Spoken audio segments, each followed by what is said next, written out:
नमस्कार दोस्तों, कैसे हैं आप सब। आज मैं आपके लिए लेके आई हूँ सोमवती अमावस्या की कहानी।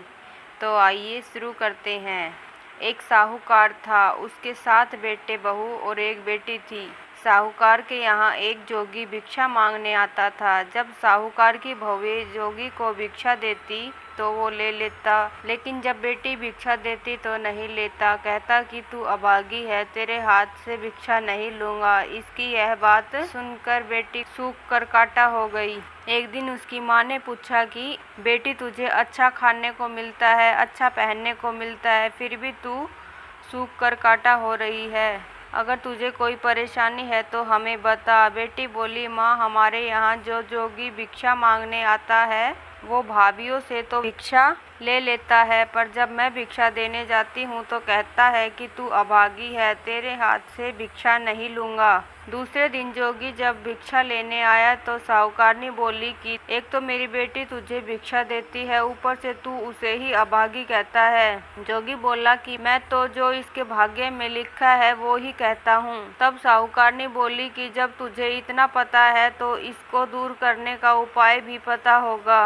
वह बोला कि उपाय तो है पर बहुत कठिन है। वह बोली कि तू बता, मैं मेरी बेटी के लिए कुछ भी करने को तैयार हूँ। तब जोगी बोला कि 7 समुंदर पार एक सोना धोबन रहती है, वह सोमवती अमावस्या का व्रत करती है, वो ही इसे सुहाग दे सकती है, अन्यथा जब इसकी शादी होगी तब इसके पति को फेरों में सांप काट लेगा और ये विधवा हो जाएगी। इतना सुनना था कि वह उठी और अपने बेटों को ये बात बताई और साथ चलकर सोना धोबन को ढूंढने के लिए कहा। सबने एक एक कर मना कर दिया तो वह अपनी बेटी को लेकर चल पड़ी सोना धोबन को ढूंढने के लिए। चलते चलते वे समुद्र के किनारे तक आ पहुंची और सोचने लगी कि अब आगे कैसे चलें, इतना विशाल समुद्र कैसे पार करें। वहां एक बड़ का पेड़ था, वहीं दोनों माँ बेटी बैठ गई। उस पेड़ के ऊपर एक हंस का जोड़ा रहता था और नीचे पेड़ की जड़ में एक सांप रहता था। जब वह हंस का जोड़ा दाना चुगने आता तो सांप हंस के बच्चों को खा जाता था। हंस उसे देख नहीं पाते थे।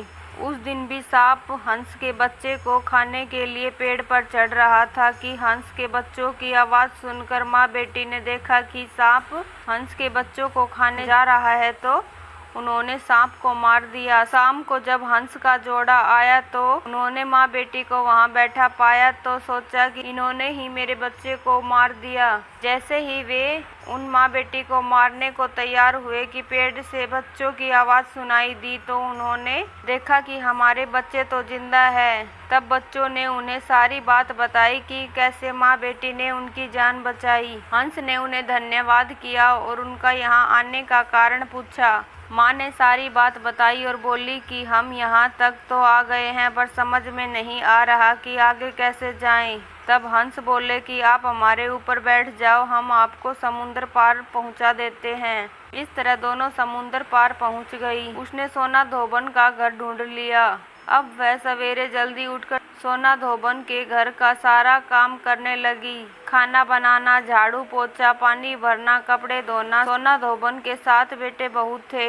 उसकी बहुएं बहुत कामचोर थी। काम को लेकर वे आपस में बहुत झगड़ा करती थी, लेकिन इधर कुछ दिनों से सोना धोबन देख रही थी कि वे सब बिना झगड़ा किए सारा काम कर लेती हैं। एक दिन उसने बहुओं से पूछा कि क्या बात है, आजकल तुम सब मिलकर खुशी खुशी सारा काम कर लेती हो और झगड़ा भी नहीं करती। इस पर उसकी सब बहुओं ने मना कर दिया कि हम तो बहुत दिनों से काम करते ही नहीं। तब उसने सोचा कि जब ये काम नहीं करती तो फिर कौन मेरे घर का काम करता है, ये तो मालूम करना होगा। दूसरे दिन वह सुबह जल्दी उठी और उसने देखा कि एक औरत और एक लड़की घर का सारा काम करके वापस जा रही है, तो उसने उन दोनों को रोका और पूछा कि तुम कौन हो, मेरे घर का काम क्यों कर रही हो। तब साहूकारनी ने बताया कि ये मेरी लड़की है, लेकिन इसके भाग्य में सुहाग नहीं है और तुम सोमवती अमावस्या का व्रत व पूजा करती हो। एक तुम ही हो जो मेरी बेटी को सुहाग दे सकती हो, इसलिए हम तेरे घर का सारा काम करती हैं।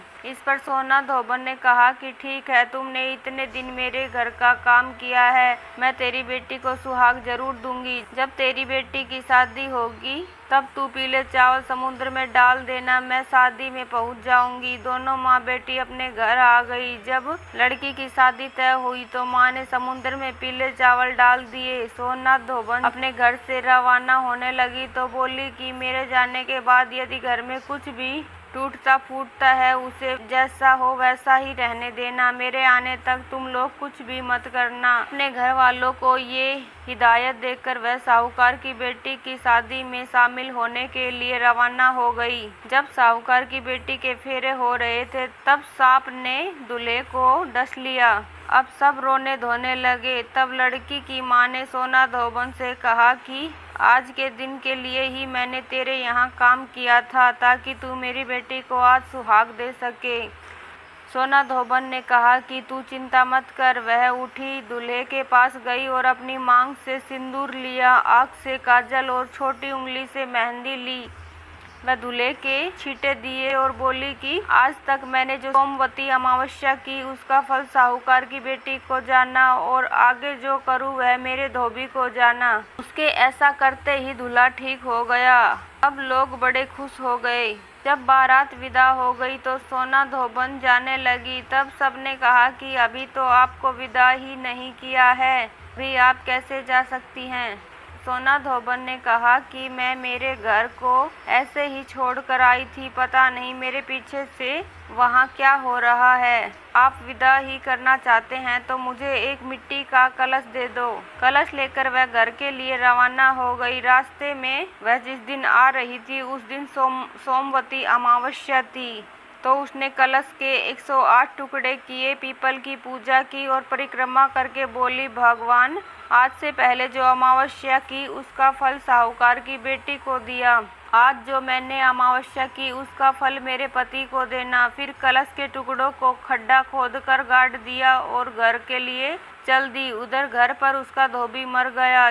सब धोबन का इंतजार कर रहे थे क्योंकि वो कहकर गई थी कि मेरे पीछे से तुम लोग कुछ भी मत करना। जब वह घर पहुंची तो देखा कि उसका धोबी मरा पड़ा है और सब लोग रो रहे हैं। उसने कहा कि सब लोग चुप हो जाओ। वह अपने धोबी के पास गई और अपनी मांग से सिंदूर लिया, आँख से काजल और छोटी उंगली से मेहंदी निकालकर छींटे दिए और बोली, भगवान आज से पहले जो अमावस्या की उसका फल साहूकार की बेटी को दिया, आज जो मैंने अमावस्या की उसके फल मेरे पति को दो। ऐसा करते ही उसका पति उठकर बैठ गया। इतने में ब्राह्मण आया और बोला, जजमान अमावस्या का दान दो। धोबन बोली कि मैंने तो पीपल के पेड़ के पास गाड़ दिया, वहाँ से निकाल लो। ब्राह्मण ने वहाँ जाकर देखा तो सोने की 108 मोहरें हो गई। पूरे गांव में यह ढिंढोरा पिटवा दिया कि सोमवती अमावस्या का व्रत सभी सुहागने करें। इस दिन पीपल व बड़ की पूजा करें। हे सोमवती माता, जैसे आपने साहूकार की बेटी को सुहाग दिया और धोबी को जीवन दान दिया, वैसे ही सबको देना। कहते को सुनते को वह हुकारा भरते को, घटती हो तो पूरी करे, पूरी हो तो